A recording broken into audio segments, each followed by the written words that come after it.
Assalamualaikum warahmatullahi wabarakatuh.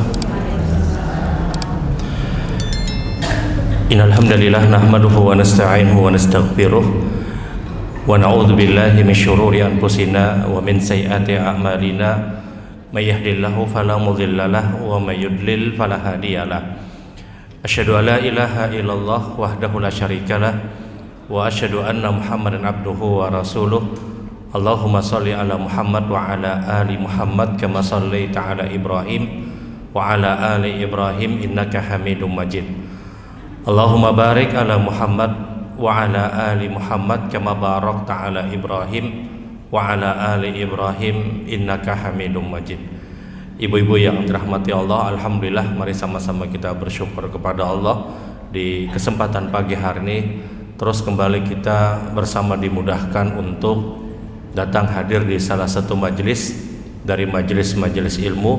Mudah-mudahan ini adalah salah satu ketaatan yang diterima oleh Allah Subhanahu wa taala. Amin ya rabbal alamin. Dan tentunya kita sama-sama terus berharap, berdoa, mudah-mudahan kita senantiasa di dalam menjalankan semua ketaatan adalah ketaatan yang memang benar didasari pada keikhlasan. Kita tahu salah satu sumber kebahagiaan di dalam kehidupan ini adalah yang pertama, kata para ulama, dia adalah orang yang ikhlas. Orang ikhlas itulah orang yang berbahagia. Kenapa? Karena dia tidak khawatir dengan cercaan manusia dan dia tidak berharap dengan pujian manusia. Orang ikhlas, dia tidak mempedulikan apakah dia dicerca atau dipuji oleh seorang manusia. Dia berbahagia, kenapa? Karena dengan ibadah yang dia kerjakan, dia mendapatkan ganjaran pahala dari Allah Subhanahu wa taala. Kebahagiaan orang ikhlas itu adalah ketika dia melakukan ketaatan, dia benar-benar berharap ketaatan tersebut mendatangkan kebaikan untuk dia.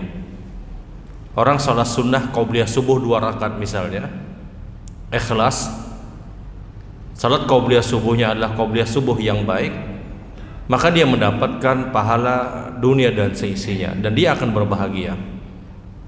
Orang yang berpuasa, dia ikhlas, maka puasa yang dia lakukan adalah diganjar pahala yang besar oleh Allah Subhanahu wa taala. Sehingga salah satu sumber kebahagiaan itu adalah dia adalah orang yang ikhlas. Yang kedua, kata para ulama, di antara sumber kebahagiaan dari seorang muslim adalah dia adalah orang yang suka untuk membantu orang lain. Dia adalah orang yang senang untuk membahagiakan orang lain. Kita kadang punya rasa pada saat kita membantu orang lain, kita merasa puas, merasa bahagia. Bahkan kebahagiaan tersebut kadang dirasa lebih daripada orang yang mendapatkan bantuan. Rasa nyaman, rasa senang, rasa puas ketika kita membantu orang lain. Yang terkadang kebahagiaan itu lebih kita dapatkan, lebih kita rasakan dibandingkan dari orang yang kita bantu. Kada usah ngalih-alih ketika misalnya kita mendapatkan berita yang menggembirakan atau sesuatu yang sangat kita senangi, kita melihat misalnya di medsos, kemudian kita beritahu kepada orang lain, nah lihatin aja. Nang melihatkan ini, dia lebih berbahagia daripada orang yang mungkin diberitahu dengan apa yang dia sampaikan. Maka salah satu sumber kebahagiaan itu juga, kata para ulama, adalah ketika ada seorang muslim, dia bisa memberikan kebahagiaan kepada orang lain. Di antara bentuk juga sumber kebahagiaan itu adalah orang yang banyak berzikir. Orang yang banyak berzikir. Karena zikir itu menenangkan hati siapapun. Ala bidzikrillah tatmainnul qulub, kata Allah. Bukankah dengan berzikir kepada Allah hati-hati kalian akan tenang? Dan zikir terbaik itu adalah hadir pada majelis ilmu. Sebagaimana sabda Nabi sallallahu alaihi wasallam, "Idza marratum bi raudhin min riyadil jannah farta'u fi." Ketika engkau melewati atau melintasi taman dari taman-taman sorga, maka bertahanlah kalian di situ, kata Rasulullah. Para sahabat bertanya, ya Rasulullah, apa yang dimaksud dengan taman dari taman-taman sorga? Kata Nabi, berkumpulnya kaum muslimin untuk mengingat Allah Subhanahu wa ta'ala, hadir pada majelis ilmu. Sehingga seorang yang datang hadir pada majelis ilmu, dia akan diliputi kebahagiaan, dia akan diberikan kebahagiaan oleh Allah Subhanahu wa Ta'ala. Baik ibu-ibu yang dirahmati Allah, pagi hari ini kita akan kembali mengkaji tentang salah satu sunnah dari sunnah-sunnah Nabi di dalam ibadah sholat kita. Dan seperti biasa, ulun akan bagi waktu sebahagian materi akan disampaikan, sebahagian kita akan berdialog dari apa yang disampaikan, atau mungkin ada hal-hal yang perlu untuk kita perbincangkan di kesempatan pagi hari ini. Kita akan bersama dengan fikih membaca surat atau ayat bagi seorang imam ataupun bagi seorang makmum. Bagaimana sebenarnya kedudukan cara membaca surat atau ayat setelah surat Al-Fatihah bagi imam ataupun bagi makmum. Karena terkadang mungkin pian menjadi imam di dalam salat berjamaah, bagaimana sunnah yang diajarkan Nabi Sallallahu Alaihi Wasallam membaca surat atau ayat ketika menjadi imam atau ketika menjadi makmum. Disebutkan dalam hadis yang diriwayatkan oleh Imam Bukhari dan Imam Muslim, satu hari Nabi Sallallahu Alaihi Wasallam melaksanakan salat berjamaah bersama para sahabat. An Ubadah ibn Samit radhiyallahu ta'ala anhu qala, sahabat Nabi Shallallahu Alaihi Wasallam bernama Ubadah ibnu Samit, dia menceritakan, kunna shalla bina Nabi Shallallahu Alaihi Wasallam salat al-fajri. Satu hari kata Ubadah, kami salat bersama Nabi Shallallahu Alaihi Wasallam, dan ketika itu adalah salat fajar atau salat subuh. Salat fajar itu juga dikenal dengan istilah salat subuh. Makanya kadang ada orang yang menamakan qobliyah subuh ataupun qobliyah fajar itu sama. Qobliyah subuh ataupun qobliyah fajar itu sama. Itu salat sunnah yang dilakukan ketika sudah masuknya adzan subuh, sehingga dikenal dengan istilah qobliyah subuh atau qobliyah fajar. Kadang salat subuh juga dinamakan dengan salat fajar. Sebagaimana hadis ini, kata Ubadah ibnu Samit, satu hari kami salat bersama Nabi SAW, dan ketika itu adalah salat fajar atau salat subuh. Maka kata Ubadah ibnu Samit, qara'a Nabi sallallahu alaihi wasallam fasaqalat alaihi al-qira'ah. Di saat Rasul sallallahu alaihi wasallam membaca ayat atau surat pada salat subuh tadi, kata Ubadah, Rasul sallallahu alaihi wasallam terlihat begitu kesulitan untuk membacanya. Terlihat tidak terbiasa, kata Ubadah ibnu Samit. Ritmenya berbeda, kata Ubadah. Ada kadang tersendat-sendat yang dibaca Nabi Shallallahu Alaihi Wasallam. Saqulat alaih, Rasulullah ketika itu sangat berat membacanya. Maka selesai sholat subuh bersama para sahabat,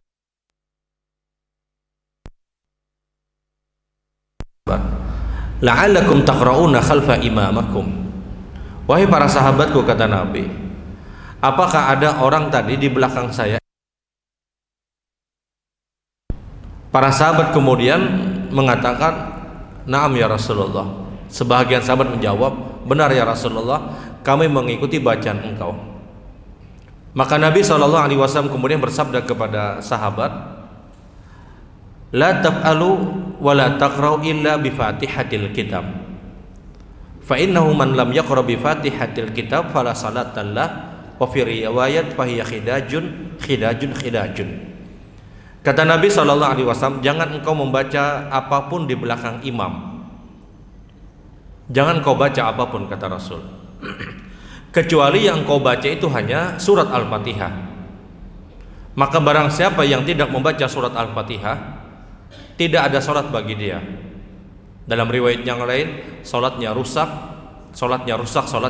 kata Nabi.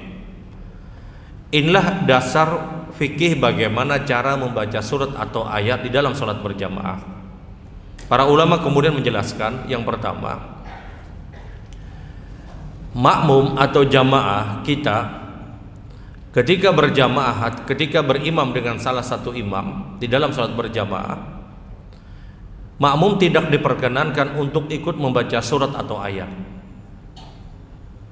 Kita berjamaah, kemudian imam baca surat atau ayat, maka makmum atau jamaah dilarang untuk ikut membaca surat atau ayat. Sebagaimana perintah Rasul, jangan engkau baca apapun di belakang imam. Imam misalnya membaca salah satu surat dan kita hafal bacaan surat tadi, kemudian kita ikuti bacaan tersebut, mohon maaf, jangankan mendapatkan pahala, orang itu hukumnya makruh, dia dibenci. Kadang kan kita imam baca surat, taruhlah misalnya surat Sabbihis misalnya, dan kita hafal, bacaan imamnya nyaman, kemudian kita ikuti, kadang refleks kita ikuti. Mengikuti model bacaan imam dengan bacaan surat atau ayat di dalam salat berjamaah, ulama bersepakat ini bukan sesuatu yang masyru', bukan disyariatkan, bahkan dia masuk hukum makruh. Jadi hati-hati kita pada saat kita salat berjamaah mendengar imam membaca surat atau ayat dan kita hafal bacaan tersebut, kemudian kita ikuti. Ini terlarang sebagaimana perintah Nabi SAW, jangan engkau baca apapun di belakang imam, kata Nabi. Karena ketika itu sahabat radhiyallahu ta'ala pada saat mereka mendengar bacaan Rasul SAW, sahabat itu ikut membaca Rasul, membaca sebagaimana bacaan Rasulullah. Kita tahu sahabat itu semuanya mereka orang-orang yang penghafal Quran. Mereka hafal Quran. Ketika mereka tahu ini ada ayat, ini ada surat yang jelas mereka juga hafal, mereka mengikuti bacaan Rasul sallallahu alaihi wasallam. Maka para ulama menyebutkan bahwasanya ketika Nabi bersabda, jangan engkau baca apapun di belakang imam, ini dalil bahwasanya makmum atau jamaah pada saat salat berjamaah dan mendengar bacaan imam, surat atau ayat, kemudian mengikuti bacaan tersebut, ini hukumnya makruh. Karena kelaziman kita, kelaziman makmum, keharusan makmum di dalam salat berjamaah adalah wa idza quri'al Qur'an fastami'u lahu wa ansitu la'allakum turhamun, kata Allah. Kalau engkau dibacakan, diperdengarkan ayat-ayat Al-Qur'an, maka dengarkan dan renungkan. Kita itu hanya disuruh untuk mendengar bacaan imam, bukan untuk mengikuti bacaan tersebut. Karena pada saat kita mengikuti bacaan tersebut, maka ini hukumnya makruh dan berpotensi akan mengurangi nilai pahala di dalam salat berjamaah kita. Kita tahu salat berjamaah itu punya derajat 27 dibandingkan salat sendiri. Boleh jadi disebabkan kita mengikuti bacaan imam yang asalnya mungkin dia mendapatkan derajat 27, itu bisa berkurang. Imam ketika membaca surat atau ayat, kelaziman kita cukup mendengarkan, bukan mengikuti bacaan tersebut. Maka Nabi SAW kemudian menyebutkan, la taqra'u khalfa imamakum, jangan kau membaca apapun di belakang imam kalian, illa bi fatihatil kitab, yang kita baca itu hanya Al-Fatihah. Makmum itu hanya membaca Al-Fatihah. Jadi kalau seandainya di dalam salat berjamaah, kalau kita sudah selesai membaca surat Al-Fatihah, maka keadaan kita cukup mendengarkan bacaan imam. Jadi yang wajib bagi makmum adalah sebagaimana juga imam, dia cukup untuk membaca surat Al-Fatihah. Kalau Al-Fatihah kita sudah selesai, maka cukup kita mendengarkan bacaan imam. Ini kaidah yang pertama. Kaidah yang kedua adalah bacaan surat atau ayat, bacaan surat atau ayat di dalam salat yang dilakukan di salat yang 5 waktu itu hanya berlaku di rakaat pertama dan rakaat yang kedua. Kalau pian menjadi imam di dalam salat berjamaah, taruhlah misalnya salat Isya 4 rakaat, Maghrib 3 rakaat misal, maka membaca surat atau ayat setelah Al-Fatihah itu hanya di 2 rakaat pertama. Hanya di 2 rakaat pertama. Rakaat ketiga, rakaat keempat tidak perlu lagi membaca surat atau ayat, hanya membaca surat Al-Fatihah. Jadi ingat, kalau seandainya pian menjadi imam di dalam salat berjamaah, maka hanya rakaat pertama dan rakaat kedua membaca surat atau ayat. Sementara rakaat ketiga dan keempat tidak dianjurkan untuk membaca surat atau ayat. Karena rakaat ketiga dan keempat dia tidak boleh lebih panjang daripada rakaat yang kedua. Oleh karena itu hanya dicukupkan membaca surat Al-Fatihah. Kaidah yang ketiga adalah bacaan surat dan ayat setelah Al-Fatihah Itu berlaku bagi imam dan makmum kalau sholatnya adalah sholat zuhur dan asar di 2 rakaat yang pertama. Kita sholat berjamaah, sholat zuhur dan sholat asar. Sholat zuhur dan asar bagi imam dan makmum sunnah membaca surat atau ayat setelah Al-Fatihah di 2 rakaat pertama. Rakaat ketiga dan rakaat keempat hanya membaca Al-Fatihah. Tapi kalau sholatnya adalah sholat yang disuarakan jahriyah, subuh, maghrib dan isya, maka membaca surat dan ayat setelah Al-Fatihah itu hanya imam. Bisa dipahami pula? Pian sholat zuhur dan asar, zuhur ataupun asar. Zuhur atau asar, baik imam ataupun makmum, di 2 rakaat pertama sunnah membaca surat atau ayat setelah Al-Fatihah. Tapi kalau pian sholat berjamaah hanya di maghrib, isya ataupun subuh, maka membaca surat dan ayat itu hanya imam, bukan makmum. Bahkan mengikuti bacaan imam pun hukumnya makruh kalau sholatnya adalah maghrib, isya dan subuh. Tapi kalau sholatnya zuhur dan asar, maka baik imam ataupun makmum sunnah membaca surat atau ayat setelah Al-Fatihah. Yang membaca surat atau ayat ini hanya di 2 rakaat pertama saja. Rakaat ketiga dan keempat hanya surat Al-Fatihah. Ini kaidah yang ketiga. Kaidah yang selanjutnya,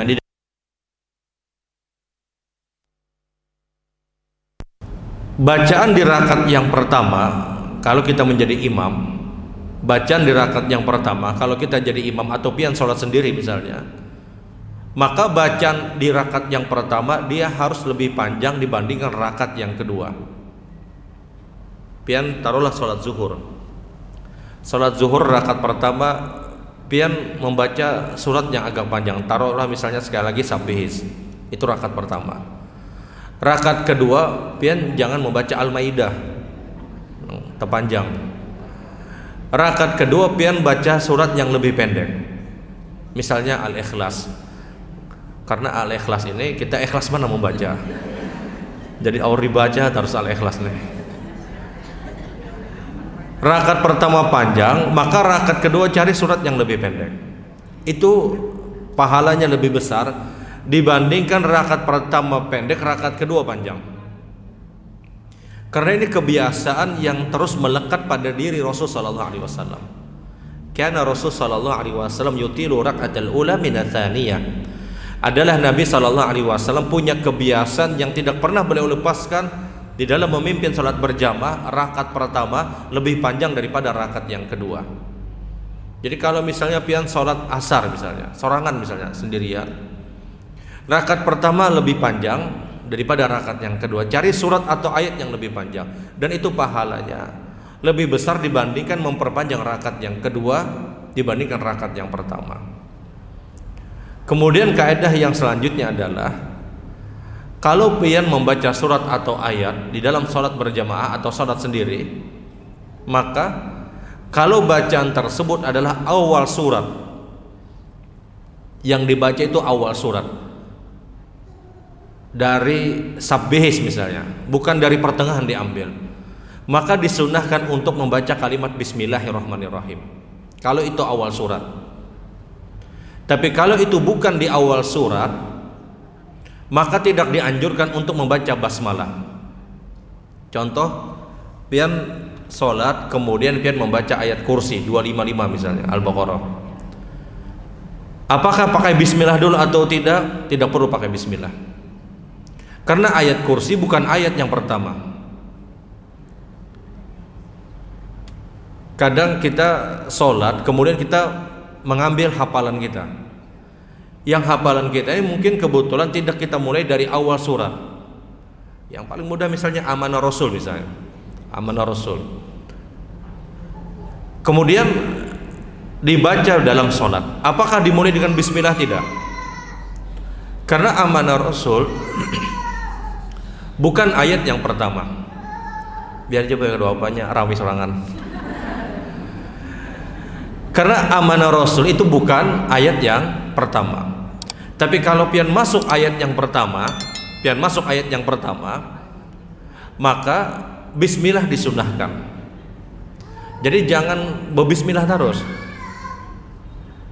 Padahal misalnya ayat yang dia ambil adalah bukan ayat yang pertama. Karena kalau kita cek di Al-Quran itu basmalah pemisah satu surat kepada surat berikutnya, kecuali surat Al-Baqarah atau At-Taubah yang dia tidak ada basmalahnya.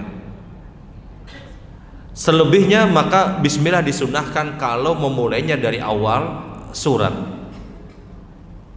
Jadi kalau kita sholat kemudian kita rakaat pertama membaca ayat kursi misalnya, apakah kita pakai basmalah? Tidak perlu pakai basmalah, karena bismillah itu berfungsi hanya untuk memisah satu surat kepada surat berikutnya di dalam Al-Quranul Karim. Kemudian bismillahnya kita itu sudah terwakili dengan surat Al-Fatihah yang di dalamnya ada bismillah, sehingga tidak perlu untuk membaca kalimat basmalah lagi pada saat kita membaca ayat. Tapi kalau bacaan pian adalah awal surat ayat yang pertama, maka bismillah disunahkan. Bismillah disunahkan sebelum masuk untuk membaca surat ataupun ayat. Kemudian di antara yang juga dipahami oleh para ulama adalah kalau seandainya di dalam sholat kita terbolak-balik surat, apakah hukumnya diperbolehkan? Hukumnya diperbolehkan. Contoh, rakaat pertama pian sudah terlanjur membaca surat Qul a'udzu birabbil falaq, Al-Falaq misalnya. Kemudian rakaat kedua berbulik ke Al-Ikhlas misalnya, karena mengincar Al-Ikhlas. Ini kan tidak tertib, tidak teratur. Yang semestinya setelah Al-Falaq adalah An-Nas. Tahu-tahu rakaat kedua dia ambil Al-Ikhlas. Ini namanya terbolak-balik surat. Nah, apakah ini boleh? Hukumnya diperbolehkan. Rakaat pertama sudah terlanjur membaca surat An-Nas.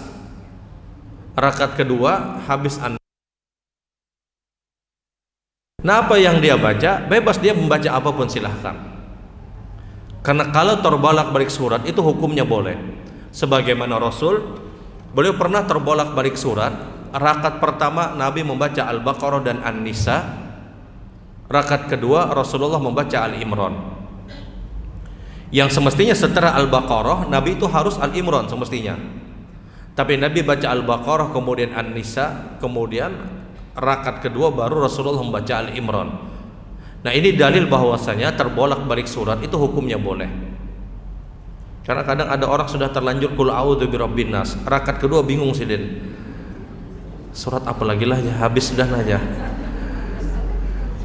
Qurannya habis, hafalannya habis juga sama. Ya sudah, dia cari surat yang lain, silahkan. Dia cari surat yang lain. Tapi kalau terbolak-balik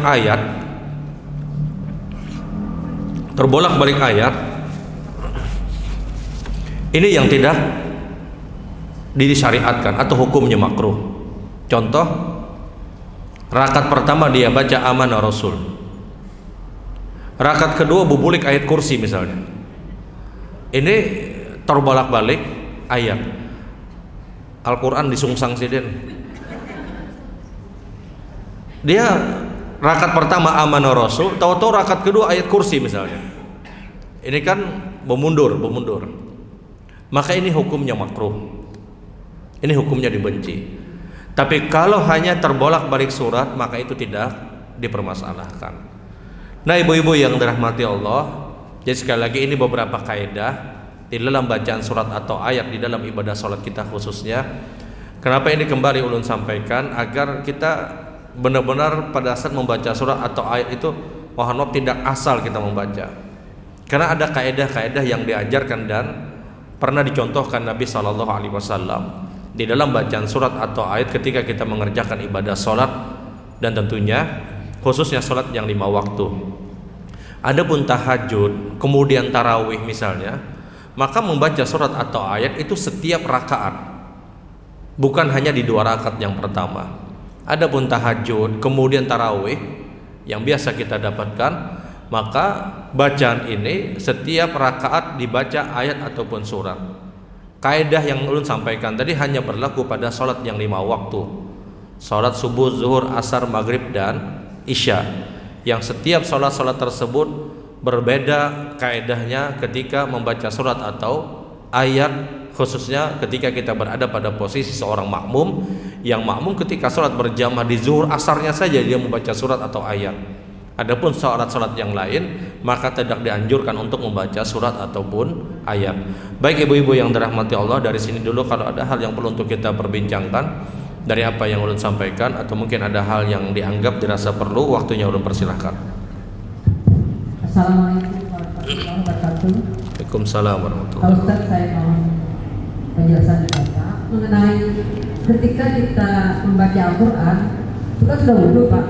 Di tengah membaca Al-Quran itu Qurannya wudhu lagi, tiba-tiba Qurannya lagi, itu kayak apa Pak solusinya?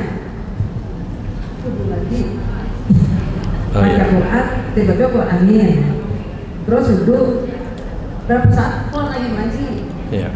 Yang kedua mengenai Al-Quran Pak, mengapa sebagian orang memfokuskan hanya Yasin, padahal di mana-mana cuma Yasin, semuanya Yasin. Apakah Yasin itu diutamakan? Karena yang sebenarnya kan Al-Quran itu pada bagi manusia mestinya seluruh surah sama, bukan Yasin aja. Terima kasih. Assalamualaikum warahmatullahi wabarakatuh. Waalaikumsalam. Assalamualaikum warahmatullahi wabarakatuh. Waalaikumsalam. Doa kafaratul majelis itu boleh dibaca pada saat kita kumpul gitu Pak, misalnya bubar gitu, boleh nggak Pak? Pas ketika misalnya kumpul penjaraannya itu namanya kegayaan apa itu boleh dibaca pada saat kita bubar. Yang kedua, dulu kadang-kadang sering dengar di rumah tuh Pak, ya ada suara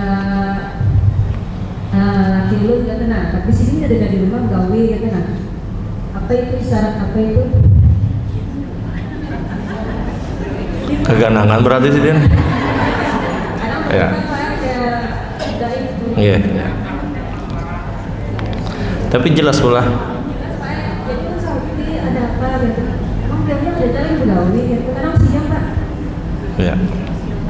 Bisa jual rintik hujan itu bisa juga. Padahal ada hujan. Hujan memang hujan. Oh hujan. Tapi kadang-kadang harus setiap hari. Yang ketiga,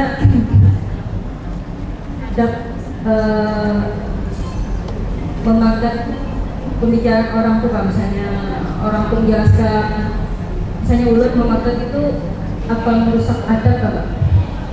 Ya. Terima kasih. Assalamualaikum warahmatullahi wabarakatuh. Waalaikumsalam. Ada yang lain?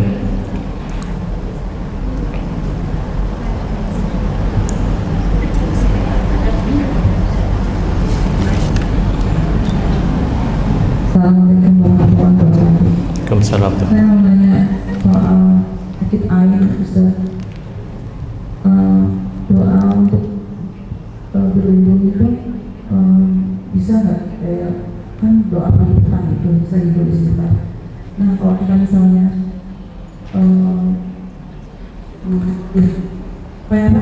bacaannya tuh apa Masya Allah, tabarakallah atau Allahumma barik kayak gitu Ustaz, berlindung dari mata jahat. Ya. Air gitu. Terima kasih Ustaz. Assalamualaikum warahmatullahi wabarakatuh. Waalaikumsalam. Assalamualaikum warahmatullahi wabarakatuh. Waalaikumsalam. Ustaz, kemarin kan kita ikut dakwah safari itu Ustaz ya. Nah pulangnya kita kan pas maghrib, pas tinggal di masjid Baitur Rahim. Terus kita Ustaz manggil anak nggak menjawab karena kan sholat maghrib. Dan pulangnya saya juga jauh. Jadi sholatnya saya di masjid itu aja Ustaz. Yang saya ini, sedangkan saya mau sholat, baju saya kan masih pakai dari pagi sampai sore itu nggak diganti Ustaz. Maksudnya kalau lihat kasat mata kayaknya baju saya itu ada noda-noda, kadang-kadang bekas ketika hujan, kadang-kadang air gitu Ustaz. Tapi karena saya mikirin kalau saya pulang, saya lama, jadi saya sholat aja di masjid. Nah, yang ditanyakan ini Ustaz, apakah sholat saya itu masih diterima Allah atau masih sah gitu, karena memang pakaian saya itu tidak bersih Ustaz. Itu aja, terima kasih. Assalamualaikum warahmatullahi wabarakatuh. Waalaikumsalam.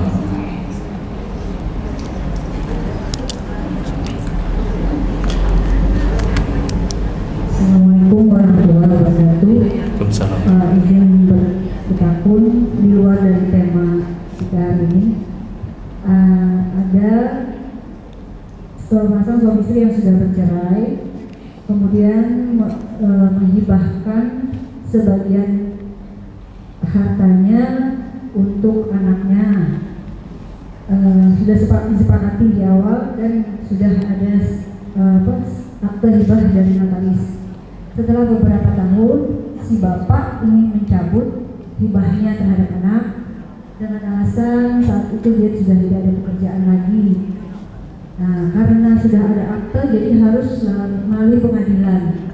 Nah, sekarang yang saya pertanyakan, bolehkah si anak mempertahankan atau menolak hibahnya tadi untuk dicabut, mengingat selama ini bapaknya tidak pernah membiayai lagi baik untuk makan ataupun untuk biaya pendidikan, sedangkan pendidikan mereka masih panjang. Jadi bolehkah si anak di pengadilan itu nanti menyampaikan apa yang menjadi inginnya dia untuk mempertahankan harta yang telah dihibahkan tadi, sedangkan si ibu tidak berniat mencabut, cuma si bapaknya aja. Dan bagaimana dalam hukum Islam seandainya anak mempertahankan, apakah anak berdosa? Itu yang saya tanya. Terima kasih. Assalamualaikum warahmatullahi wabarakatuh. Waalaikumsalam warahmatullahi wabarakatuh. Cukup kah? Di belakang, paling belakang. Makanya tadi ulun ceramahnya setumat aja. Ulun kau mau kurpian banyak masalah. Assalamualaikum warahmatullahi wabarakatuh. Waalaikumsalam warahmatullahi wabarakatuh. Bacaan untuk ziarah kubur itu apa? Terima kasih. Semoga berhasil. Waalaikumsalam. Itu paling akhir lah. Tadi terakhir, ini paling akhir. Assalamualaikum warahmatullahi wabarakatuh. Waalaikumsalam warahmatullahi wabarakatuh. Saat ini mungkin kita ketahui bahwa kayak di luar negeri itu fenomena orang mu'alaf itu banyak, karena mereka membaca Al-Quran dengan artinya Pak, jadi mereka paham begitu, dan malah Islam mereka menjadi sangat kuat. Apakah kita boleh membaca Al-Quran itu artinya supaya kita memahami, atau seperti bulan puasanya kita biasanya kebanyakan orang hanya mengejar tamat seperti itu? Apakah kita juga perlu membaca artinya supaya kita paham apa yang dikandung Al-Quran? Terima kasih. Assalamualaikum warahmatullahi wabarakatuh. Waalaikumsalam warahmatullahi wabarakatuh. Cukuplah.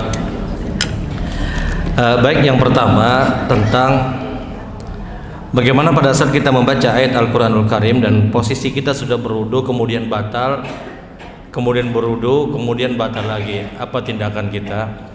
Kalau bicara hukum asal bahwasanya membaca Al-Quran itu sunnahnya pada keadaan kita berwudu, sunnahnya. Sebagaimana ketika Nabi SAW beliau pada saat itu beliau berwudu. Fasallama ahad ashabun Nabi SAW. Di tengah-tengah Nabi berwudu ada sahabat yang mengucapkan salam. Dan ketika itu Nabi tidak menjawab. Selesai Nabi berwudu, barulah Nabi menjawab salamnya sahabat tadi. Nabi kemudian berkata kepada sahabat tadi, tidak ada yang menghalangi aku untuk menjawab salamnya engkau tadi di tengah-tengah wudunya saya, kata Nabi. Kalau seandainya di tengah-tengah wudu tadi saya jawab salam engkau, tidak masalah, kata Rasulullah. Akan tetapi kata Rasulullah, saya menyukai ketika saya sedang berzikir saya dalam keadaan berwudu. Inilah dalil kata para ulama, ketika kita beribadah khususnya zikir, kita diharapkan dalam keadaan suci, dalam keadaan berwudu. Jadi Nabi pada saat berwudu ada sahabat yang assalamualaikum ya Rasulullah, tengah-tengah wudu. Nabi tidak jawab. Selesai wudu baru Nabi menjawab.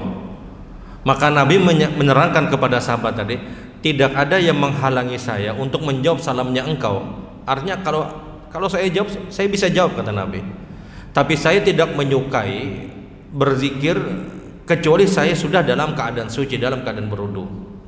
Nah, inilah dalil sekali lagi bahwasanya ketika orang itu zikir, khususnya misalnya baca Al-Quran, dia disunahkan untuk berada pada kondisi dan keadaan wudu. Tapi itu tidak wajib hukumnya, tidak wajib. Orang baca Quran tidak dalam keadaan wudu, apakah dia dapat pahala? Dia dapat pahala. Tetap dia dapat keutamaan bacaan Quran. Tapi orang yang lebih dulu berwudu, maka itu lebih afdal. Sekarang pilihannya terserah pihak.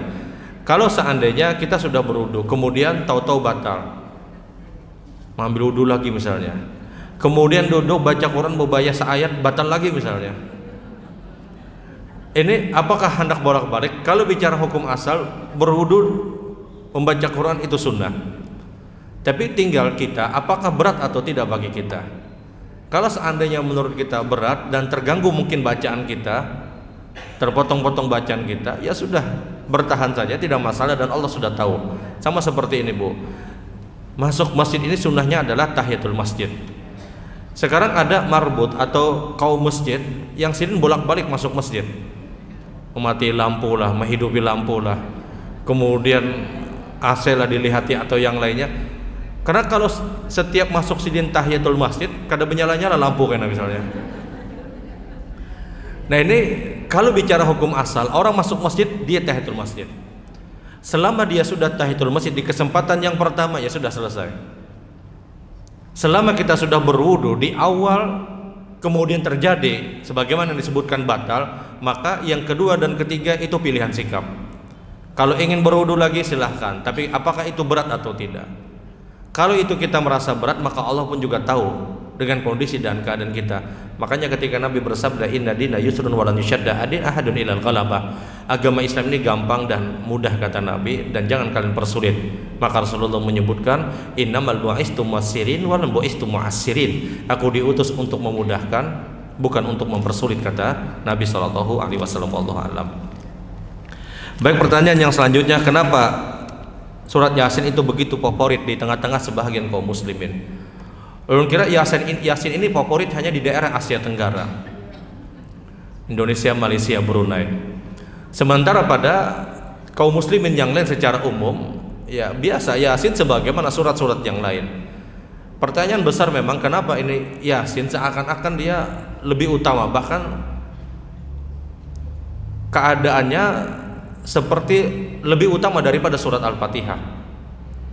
Contoh ketika ada orang yang meninggal, jarang orang baca Al-Fatihah, dijulung sidin surat Yasin misalnya. Nah, kenapa ini sampai terjadi? Wallahualam, sebab besarnya kata para ulama adalah beredarnya hadis-hadis palsu berkaitan dengan keutamaan surat Yasin. Beredarnya hadis-hadis lemah, hadis-hadis palsu yang membicarakan tentang keutamaan surat Yasin. Di antaranya siapa yang membaca surat Yasin, maka dia telah mendapatkan jantungnya Al-Quran. Maksudnya dia benar-benar menguasai Al-Quran. Juga disebutkan barang siapa yang membaca surat Yasin sekian kali misalnya, maka dia pasti mendapatkan syafaat dari Nabi SAW. Banyak hadis-hadis yang bicara tentang keutamaan Yasin yang mohon maaf mayoritas tergolong kalau tidak lemah, dia adalah palsu. Dan sebab inilah yang menjadikan sekali lagi Yasin itu begitu populer di tengah-tengah kaum muslimin. Yang sebenarnya kalau kita ingin berhitung surat yang paling utama itu adalah Al-Fatihah. Sebagaimana Nabi pernah bertanya kepada Ubay ibnu Ka'ab dalam riwayat Imam Bukhari dan Imam Muslim, wahai Ubay, kata Rasulullah, surat apa yang paling utama? Maka dijawab oleh Ubay ibnu Ka'ab, suratul Fatihah, surat Al-Fatihah. Ayat apa yang paling utama? Ubay ibnu Ka'ab kemudian menjawab, ayatul kursi, ayat kursi ya Rasulullah. Dan Nabi tidak pernah menyebutkan surat yang paling utama itu Yasin.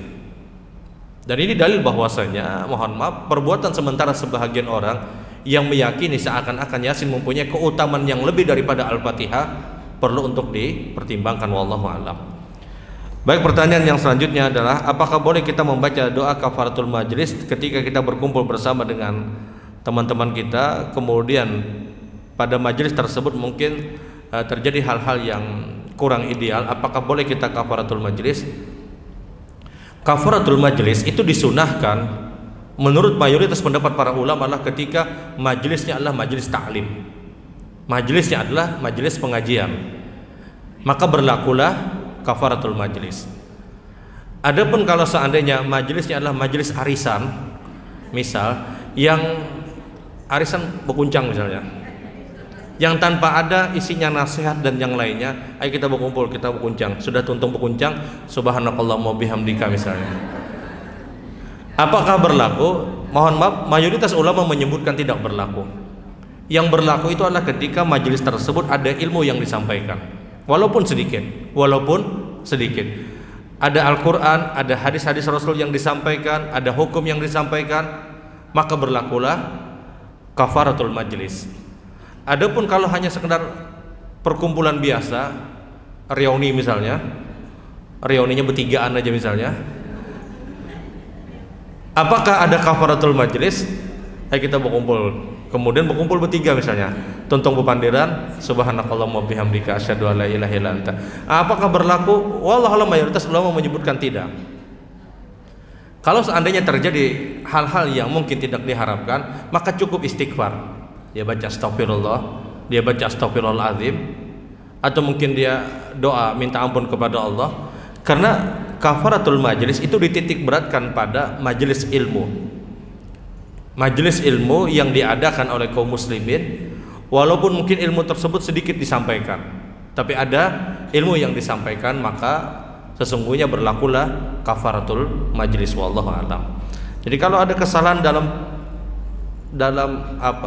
obrolan biasa, cukup dengan kalimat istighfar. Wallahu a'lam. Baik, pertanyaan yang selanjutnya adalah sering mendengar suara suami sementara suami itu tidak ada di rumah. Ini isyarat apa? Wallahu alam. Intinya adalah kalau memang benar itu didengar, bukan karena perasaan keganangan aja. Dia memang benar-benar mendengar, fakta benar-benar mendengar, ya sudah biasa. Ya cukup mungkin kita memberikan perlindungan untuk diri kita. Kita tidak tahu apakah itu suara jin misalnya atau apa yang menyerupai, karena jin atau syaitan itu bisa menyerupai siapapun. Yang tidak bisa dia serupai adalah hanya Rasul sallallahu alaihi wasallam. Makanya ketika Nabi bersabda, kalau seandainya engkau melihat dalam mimpi engkau, melihat aku, kata Rasulullah, maka itulah aku sebenarnya. Karena syaitan atau jin tidak akan bisa menyerupai diriku, kata Rasul sallallahu alaihi wasallam. Pian kalau tidur kemudian bermimpi melihat Rasul sallallahu alaihi wasallam, maka itulah Rasulullah. Itulah Rasul sallallahu alaihi wasallam. Karena jin atau syaitan, kata Nabi, tidak akan pernah bisa menyerupai diriku, kata Rasul sallallahu alaihi wasallam. Jadi kalau seandainya kita mendengar suara, bahkan mungkin melihat, sementara kita tahu suami kita itu sudah pergi, melihat sekelebatan misalnya, maka kita cukup berlindung kepada Allah Subhanahu wa ta'ala. Sehingga yang sangat paling penting dalam hidup ini adalah jangan melepaskan zikir pagi dan zikir petang. Ini salah satu perlindungan terbaik. Adapun misalnya suara yang lain, terdengar dan yang lainnya, poinnya kita jangan takutan. Karena kalau kita takut, maka mereka akan semakin menjadi-jadi. Masuk rumah misalnya kipas angin menyala sorangan misalnya, padahal kadang-kadang menyalakan. Ya biasa, alhamdulillah dinyalakan jin misalnya. Kada repot-repot lagi pian menyalakan. Jin atau syaitan, jangan pernah ada rasa takut. Kita jangan pernah ada rasa takut dengan jin ataupun syaitan. Kenapa? Karena semakin kita takut, dia semakin bertingkah, semakin besar. Yang sesungguhnya jin atau syaitan itu makhluk yang sangat lemah. Belum pernah sampaikan, kita tutup pintu dengan bacaan bismillah, maka jin atau syaitan tidak akan pernah bisa masuk pada pintu yang ditutup dengan ucapan kalimat bismillah. Kita kalau semakin takut dengan jin, dengan syaitan, maka mereka akan semakin sombong. Mohon maaf, kita bepandiran nangka ini gininya mendengar juga. Tidak perlu untuk khawatir, tidak perlu untuk takut. Misalnya ada suara inden yang nanya, sudah kita teruskan saja ibadah kita, teruskan apa yang kita lakukan. Benar memang kadang ada rasa khawatir, tapi cukup berlindung kepada Allah Subhanahu wa ta'ala, wallahu a'lam. Baik, pertanyaan yang selanjutnya, apakah boleh kita memotong pembicaraan orang lain? Kalau bicara adab, etika, akhlak yang ada pada diri Nabi sallallahu alaihi wasallam, maka Rasul sallallahu alaihi wasallam ketika berbicara dengan orang lain, maka Rasul mendengarkan pembicaraan orang tadi sampai selesai. Baru kemudian Rasulullah berbicara. Ini adab etika yang diajarkan Rasul sallallahu alaihi wasallam. Dan banyak faedah yang didapatkan oleh para ulama. Kenapa Rasul sampai seperti itu? Yang pertama jelas untuk menghormati orang tadi. Walaupun kita paham apa yang dia ucapkan, ya sudah, kita selesaikan dulu. Kemudian yang kedua kata para ulama, yang pertama adalah untuk menghormati orang tadi. Yang kedua adalah agar kita punya pemahaman yang maksimal. Makanya orang Arab itu mengatakan bahwasanya fahmus su'al nisbul jawab. Memahami pertanyaan orang lain itu sudah separuh dari jawaban kita. Pian betakun, ulun paham pertanyaan pian itu sudah setengah jawaban sudah ulun pegang. Sebagaimana yang dikatakan oleh orang Arab, fahmus su'al nisbul jawab. Engkau paham pertanyaan orang lain, engkau sudah bisa menjawab setengah jawaban engkau. Engkau sudah punya setengah jawaban. Dan itu dilakukan Nabi SAW. Dan adabnya memang adalah kita selesaikan dulu orang berbicara, tuntas selesai, baru kita bisa berbicara pada pembicaraan yang lain. Selain menghormati orang tadi, kita bisa memahami apa yang dia inginkan. Wallahu alam. Baik, pertanyaan yang selanjutnya adalah bagaimana berlindung dengan ainul hasad atau mata yang dengki. Ingat, mata yang dengki itu pasti dan itu terjadi kata Nabi. Kalaulah seandainya kata Rasulullah bukan takdir yang terjadi, maka yang terjadi adalah ainul hasad. Kalaulah seandainya bukan takdir kata Nabi, maka yang terjadi adalah mata yang dengki. Maksudnya mata yang dengki itu adalah ketika ada orang memuji kita. Pada saat pujian itu sampai kepada kita, kita lupa ini nikmat dari Allah, maka pujian tersebut akan menjadikan musibah kepada orang ini. Kalau seandainya bukan takdir kata Nabi, kalau seandainya bukan takdir yang mendahului mata yang dengki tadi, maka musibahlah yang terjadi kepada orang tadi. Paham pula? Ulangi. Ada orang berbicara dengan kita. Ketika dia berbicara, dia puji kita. Yang pujian tersebut kalau tidak dibacakan dengan bacaan-bacaan khusus, terjadi musibah kepada kita, menjadikan musibah kepada diri kita. Kalau seandainya bukan takdir Allah yang melindungi kita, maka musibah yang terjadi kepada diri kita. Allah takdirkan dia tidak kena musibah. Kalaulah seandainya Allah tidak takdirkan, maka yang terjadilah musibah kepada dia. Kemungkinan terjadinya musibah disebabkan karena ainul hasad itu lebih dari 50%. Sehingga kalau mendengar pujian dari orang lain, apa sikap kita? Kata para ulama, pertama kita ucapkan Masya Allah, atau kita ucapkan kalimat Tabarakallah. Atau kalau orang itu memuji kita, kemudian dia memasukkan kalimat Masya Allah, maka sudah cukup. Ada orang memuji kita, pian ini Masya Allah lah kuat ya sidin. Dia ucapkan Masya Allah, itu aman sudah.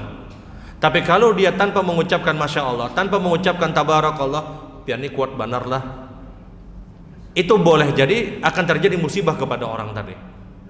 Boleh jadi akan terjadi musibah kepada orang tadi, yang kalau kita mendengar kalimat pujian tadi, kita bentengi diri kita dengan Masya Allah atau Tabarakallah.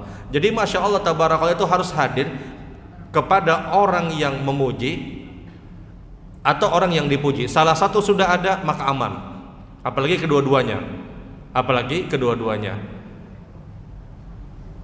Dan itu terjadi di zaman sahabat radhiyallahu taala anhum. Di zaman sahabat itu ada sahabat yang gantengnya luar biasa, putih kulitnya dan sangat ganteng, sangat gagah. Dipuji oleh orang lain, engkau punya kulit yang sangat mulus, kulit yang sangat putih. Dia lupa membaca Masya Allah, dia lupa membaca kalimat Tabarakallah. Hasilnya setelah dia dipuji, orang ini terjatuh, kemudian dapat musibah. Dan itu sahabat. Dan siapa kita, siapa sahabat? Sehingga kita harus bentengi diri kita. Jadi Masya Allah Tabarakallah itu dihadirkan, baik yang ketika kita memuji orang lain, atau ketika kita dipuji maka kita ucapkan Masya Allah atau Tabarakallah. Pian jangan baca A'udzubillahi minasyaitonir rajim. Oh, pindah ditawak sidin kena. Ada orang memuji kita, A'udzubillahi minasyaitonir rajim. Jangan, sidin lain setan. Masya Allah atau Tabarakallah ini yang dianjurkan atau disunnahkan. Makanya kalau pian upload apapun, gambar atau apa, pian tulis Masya Allah Tabarakallah, pian tulis Masya Allah atau Tabarakallah. Ya memang sebahagian tidak kena musibah. Makanya ainul hasad, mata yang dengki itu lebih 50% terkena musibah. Kalau memang tidak terkena musibah itu kadang terjadi tidak terkena musibah, tapi mayoritas terkena. Makanya kita disunahkan untuk mengucapkan kalimat Masya Allah atau Tabarakallah, baik yang memuji ataupun yang mendapatkan pujian. Ya kada perlu nyaring mana, kada. Yang penting kita ucapkan Masya Allah misalnya. Tidak perlu untuk juga harus disuarakan yang nyaring misalnya. Ya terserah. Dia ucapkan Masya Allah. Yang penting ada kalimat yang dia ucapkan dengan kalimat Masya Allah. Untuk apa? Untuk mengakui ini memang Allah yang memberikan. Nah itu mungkin berkaitan dengan ainul hasad. Nanti mudah-mudahan kita punya waktu untuk membahas bahasan ini, karena ini bahasan cukup panjang. Menjawabnya aja panjang tadi. Baik, pertanyaan yang selanjutnya adalah bagaimana hukumnya ketika kita salat dengan pakaian yang seharian kita pakai, seperti ketika ke Belangian tadi misalnya, apakah hukumnya sah? Hukumnya sah selama tidak ada najis yang benar-benar kita lihat. Kalau hanya syukuk, hanya keraguan-raguan kena atau tidak, ini jangan dianggap. Najis itu adalah ketika pakaian kita, diantaranya najis itu adalah terkena kotoran hewan, yang kotoran tersebut adalah hewan yang haram untuk dimakan. Tapi kalau kotorannya adalah kotoran dari hewan yang halal untuk dimakan, apakah najis? Tidak. Kena kotoran ayam atau kotoran burung, misalnya orang yang umroh, orang haji misalnya, lagi sholat burungnya di atas, kemudian terkena kotoran. Apakah sholatnya sah? Sholatnya sah. Kenapa? Karena itu dari hewan yang halal untuk dimakan. Tapi ketika hewan tersebut adalah hewan yang haram untuk dimakan, maka kotoran dan darahnya itu najis. Ibadah kurban misalnya, penyembelihan sapi, kemudian terkena darah sapi, kemudian dia sholat dengan pakaian yang terkena darah sapi, apakah sah? Ulama sepakat sholatnya sah. Kenapa? Sapi itu hukumnya halal untuk dimakan. Di antara kaidah baku berkaitan dengan kotoran apakah najis atau tidak adalah ketika kotoran atau darah tersebut dari hewan yang haram untuk dimakan, maka itu najis. Tapi ketika dari hewan yang halal untuk dimakan, maka itu tidak dianggap najis. Sebagaimana Rasulullah SAW, beliau pernah sholat di dalam kandang kambing. Nabi itu pernah sholat di dalam kandang kambing, dan kita tahu kandang kambing itu ada kotoran. Dan pada saat itu Nabi teruskan sholatnya. Untuk menunjukkan apa? Untuk menunjukkan kotoran dari hewan yang halal dimakan tidak dihukumi najis. Apalagi misalnya kita tidak yakin apakah terkena kotoran atau tidak, ya sudah, maka hukumnya sah untuk kita mengerjakan sholat. Wallahu alam. Walaupun misalnya seharian baju bian tadi, atau misalnya 2 hari 2 malam misalnya, 2 hari 2 malam bajunya itu aja misalnya, nang memakai dulak, nang melihat dulak misalnya, apakah sah sholatnya? Sholatnya sah. Sholatnya sah selama tidak terkena sesuatu yang najis. Wallahu alam. Baik, pertanyaan yang selanjutnya adalah apakah boleh seorang anak mempertahankan hibah yang sudah diberikan oleh orang tuanya? Hukumnya boleh. Hibah itu adalah ketika terjadi hibah, maka di detik itu juga beralihlah kepemilikan. Kalau orang sudah memiliki apa yang dia dapatkan, maka dia punya hak untuk mendapatkannya. Apakah dia boleh mempertahankan? Dia boleh mempertahankan. Terlebih sebagaimana yang disebutkan tadi, ada kewajiban-kewajiban yang tidak ditunaikan oleh orang tuanya. Misalnya hibah, ketika orang tua sudah memberikan hibah kepada anaknya, maka orang tuanya tidak berhak lagi untuk menggugat. Orang tuanya tidak berhak lagi untuk memiliki, kecuali anaknya dengan sukarela memberikan. Ketika seseorang itu memberikan hibah kepada anaknya, maka selesai kepemilikan dia. Anaknya yang menguasai. Makanya hibah itu berbeda dengan wasiat dan waris.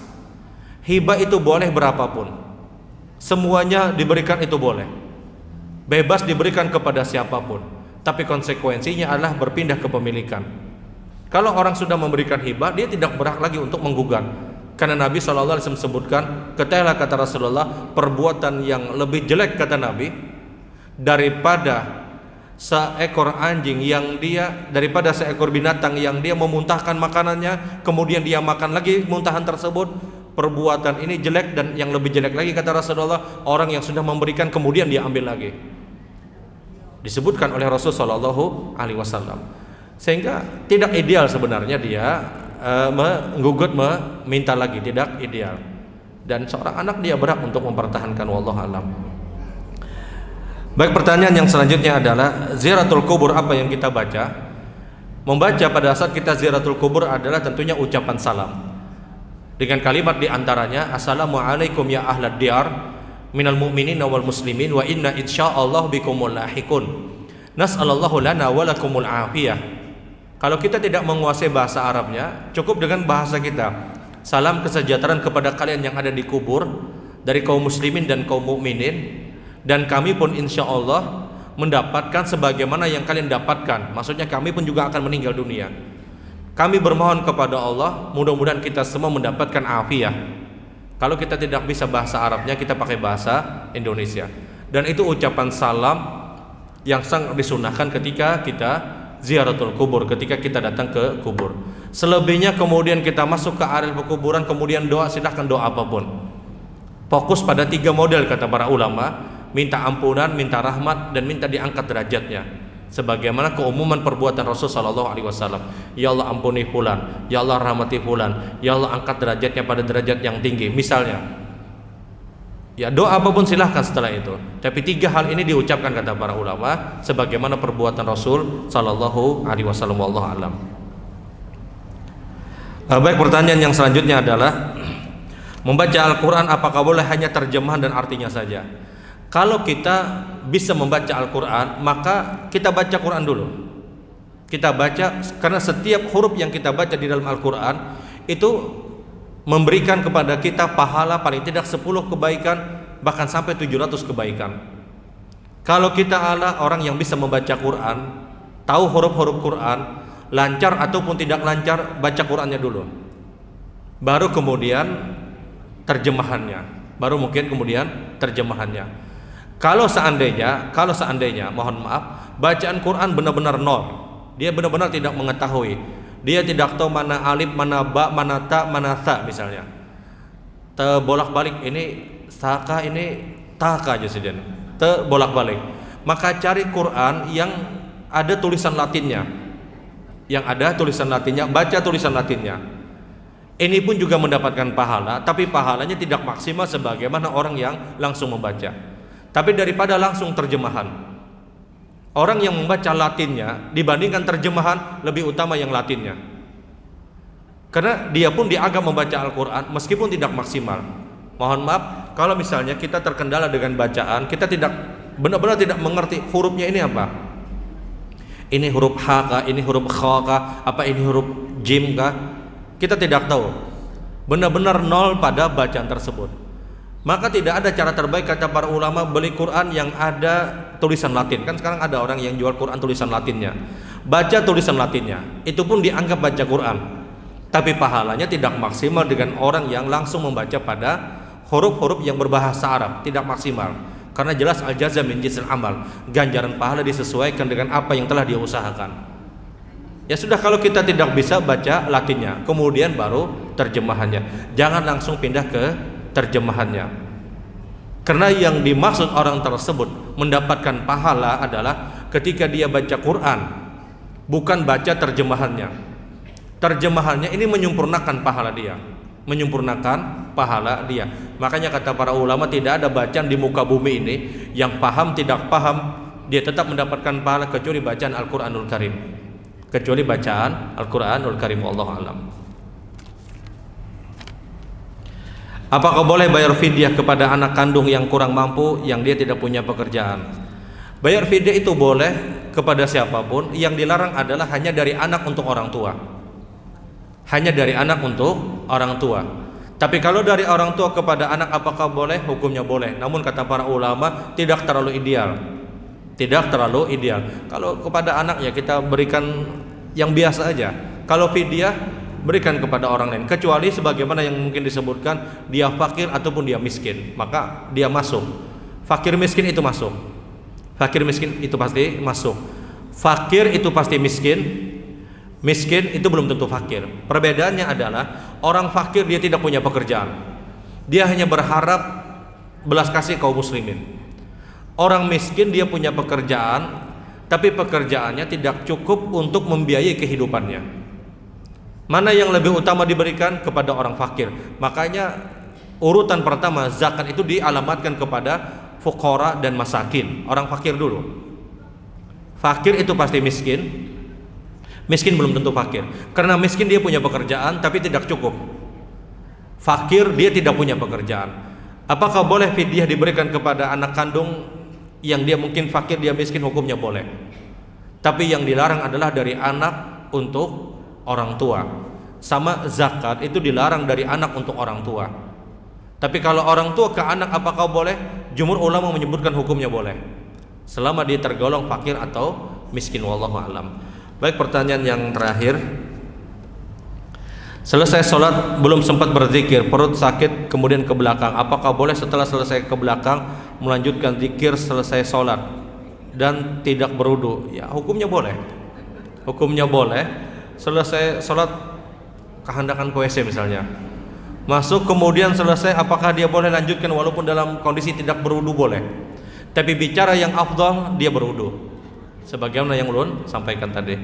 Dan terakhir ini ada lagi, waktu sholat wajib pada rakaat kedua membaca tasyahud awal sampai 4 perlindungan, apakah setelah salam melakukan sujud sahwi? Bacaan di 4 perlindungan sekali lagi itu hanya di tasyahud akhir. Kalau kita terbaca di tasyahud awal, apakah dia sujud sahwi? Idealnya dia sujud sahwi. Kenapa? Karena dia memasukkan sesuatu yang tidak semestinya dia masukkan. Kapan dia sujud sahwinya? Sebelum salam. Tapi kalau seandainya dia sholat berjamaah, maka dia ikuti dulu imam salam selesai, baru dia sujud sahwi. Baru dia sujud sahwi. Kalau bacaan tersebut masuk pada satu rukun yang semestinya dia tidak dimasukkan, maka dia sujud sahwi. Contoh, Subhana Rabbil Azim, itu bacaan zikir ruku. Tahu-tahu dia masukkan pada saat sujud, Subhana Rabbil Azim ya sudah. Maka apakah dia sujud sahwi? Dia sujud sahwi. Kenapa? Dia memasukkan bacaan yang semestinya tidak dia masukkan di rukun tersebut. Sama dengan 4 perlindungan, Allahumma inni a'udzubika min adzabi jahannam wa min adzabil qabri wa min fitnatil mahya wal mamat wa syarri fitnati masiihid dajjal. Ini bacaan khusus di tasyahud akhir. Tahu-tahu kita masukkan di tasyahud awal karena mungkin tidak tahu, refleks misalnya, terbiasa, akhirnya masuk di tasyahud awal tadi. Maka apakah sujud sahwi? Sujud sahwi. Karena dia memasukkan bacaan pada satu rukun yang semestinya tidak dia masukkan. Sujud sahwinya kapan? Idealnya sebelum salam, kalau itu sholatnya sendiri. Tapi kalau sholat berjamaah, dia salam dulu bersama imam, baru dia sujud sahwi. Baik ibu-ibu yang dirahmati Allah, ini mungkin yang Allah sampaikan di kesempatan pagi hari ini. Mohon maaf. Kita akhiri dengan kafaratul majelis. Subhanakallahumma bihamdik, asyhadu an la ilaha illa anta, astaghfiruka wa atubu ilaik. Assalamualaikum warahmatullahi wabarakatuh.